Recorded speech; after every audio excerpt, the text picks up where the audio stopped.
Então, ainda dentro do governo digital, nós temos novas iniciativas do próprio governo.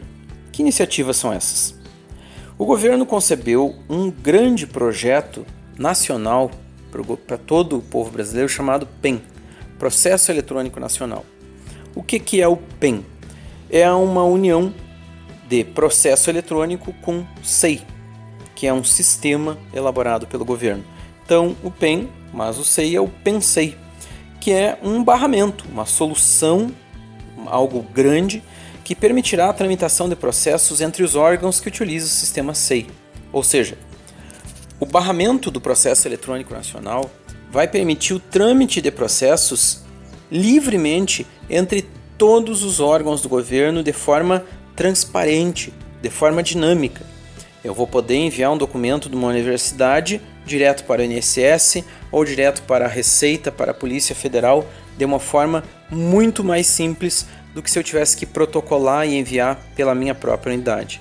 Tudo isso integrado de forma eletrônica, 24 horas por dia, 7 dias por semana.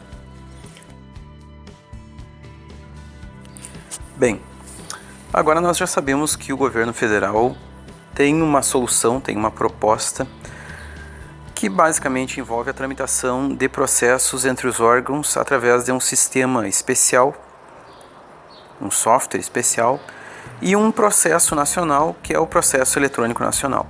O software é o SEI, um software que ainda está em processo de implantação em muitos órgãos do governo federal. Agora, o que é o PEN?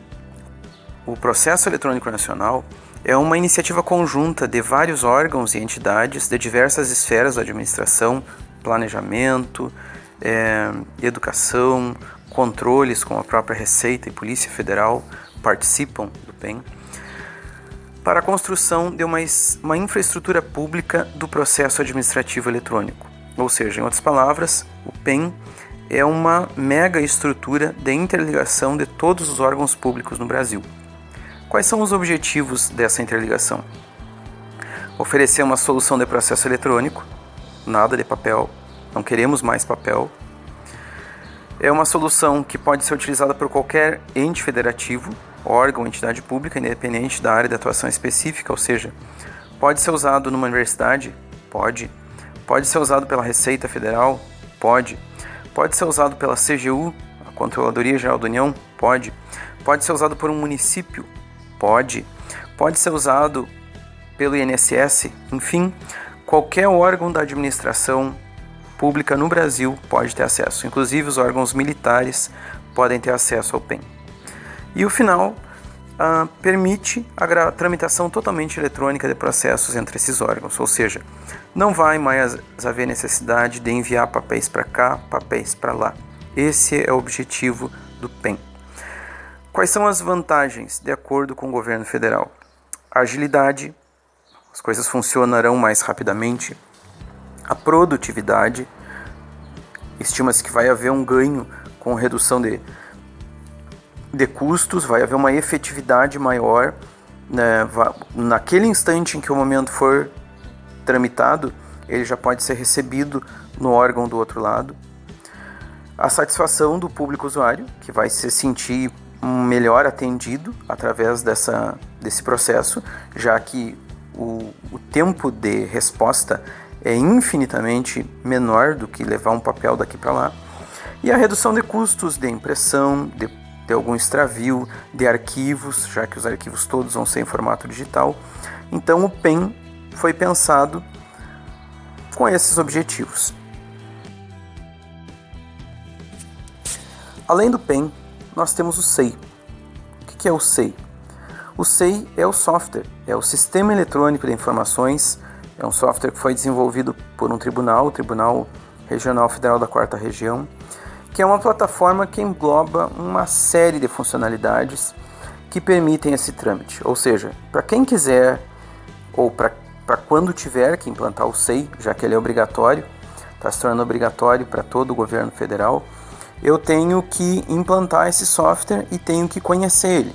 Nós não vamos abordar aqui nesse momento o funcionamento desse software, fica para uma outra oportunidade.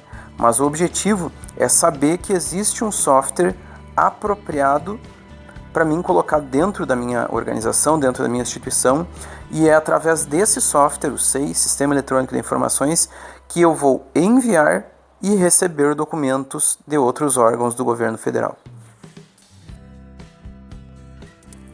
Quais são os grandes exemplos hoje em vigência, em atividade, que eu posso constatar o governo digital no Brasil? Os grandes exemplos são o licenciamento de veículos, pagamento de IPVA, o registro de boletins de ocorrência via web, no caso de São Paulo, o próprio ReceitaNet, que é integrado com a nota fiscal eletrônica, é o sistema de emissão de notas fiscais, o portal de serviços do governo federal, ProUni, SISU, e nos municípios também fazem parte do governo digital, recolhimento de IPTUs, solicitação de serviços e emissão de laudos e guias, uma série de documentos. Então, de uma forma conjunta, todas essas iniciativas elas fazem parte de uma forma ou de outra do que nós chamamos de governo digital, que nada mais é do que uma grande plataforma, do que um grande local de recursos, onde eu, em vez de ter que ir até o balcão de uma instituição, eu solicito ou remeto informações, pagamentos para o governo. O governo digital ele está apoiado por uma ampla legislação. A legislação aplicável ela vem sendo elaborada há muito tempo, mas de uma forma cronológica, nós poderíamos dizer que ela começou aí por 2005, que de alguma forma, através do decreto 5450, de 31 de maio de 2005, regulamentou o pregão na forma eletrônica. O pregão é uma modalidade de licitação que facilita, simplifica as coisas para quem está envolvido nessa atividade. Ou seja, não é mais necessária uma reunião presencial para que eu tenha aquisição de bens e serviços comuns, além de algumas outras providências. Então, no ano de 2005 foi isso que foi publicado a respeito de governo digital. Em 2006, houve uma legislação, a Lei 11.419, que regulamentou a informatização do processo judicial, ou seja, ela tornou possível que os processos do judiciário fossem tramitados através do meio digital. Ou seja, dada a entrada no processo, eu começo todo ele e a partir dali eu posso acompanhar ele via web, eu posso acompanhar ele remotamente sem ter necessidade de ir até o tribunal. Então o próprio judiciário se antecipou a respeito dessa regulamentação.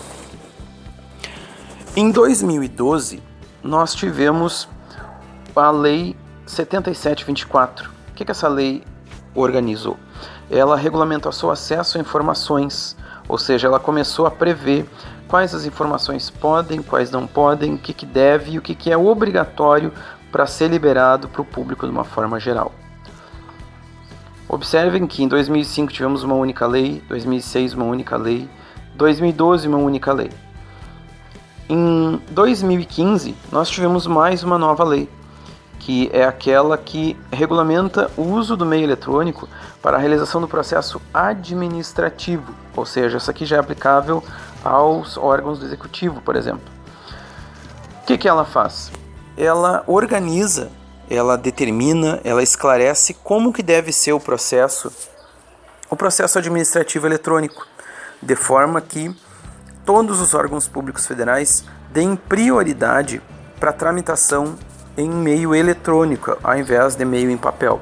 Isso não quer dizer que as pessoas não vão mais ter o seu documento, o seu comprovante, mas quer dizer que esse documento, enquanto ele estiver tramitando dentro do órgão, preferencialmente ele deve estar em meio digital. E em 2006, nós tivemos uma mudança radical no que diz respeito à legislação do governo digital. Por quê? Em 2006 nós tivemos a instalação de 3 grandes leis a respeito de governo digital. A primeira delas é o decreto 8638, que instituiu a política de governança digital para todos os órgãos da administração pública. O que isso significa?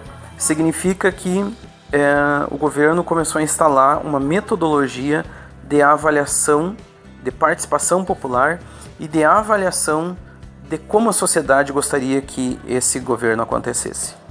É isso que o decreto 86 38 determina, que é um decreto, por sinal, que tem um prazo para ser implantado.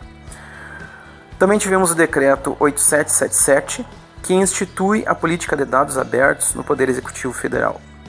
Um decreto extremamente importante, porque ele também tem uma data, ele não é apenas uma recomendação, ele é uma determinação, ele tem que ser implantado. E eles, a partir do decreto 8777, as informações, todas elas passam a ser consideradas de domínio público. E a exceção é aquelas que devem permanecer em caráter fechado. E mais uma série de publicações. Política de dados abertos, ela está engatinhando no Brasil ainda, mas ela é uma tendência e nos próximos anos nós vamos ouvir falar muito sobre esse assunto. Este política de dados abertos é um assunto que poderia ser tratado num curso à parte. E finalmente, nós temos o decreto 8789, que regulamenta o compartilhamento de bases de dados na administração pública federal.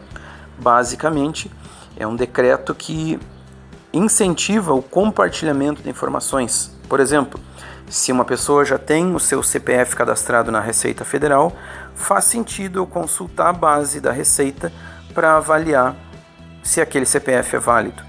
Se uma pessoa diz que teve um diploma emitido por uma universidade, faz sentido eu consultar digitalmente aquele diploma para verificar se isso é verdade. E assim sucessivamente, ou seja, existe todo um tratamento para governo digital no Brasil. Ele não é apenas uma ideia, ele não é apenas um conceito, ele tem fundamentos legais aplicáveis.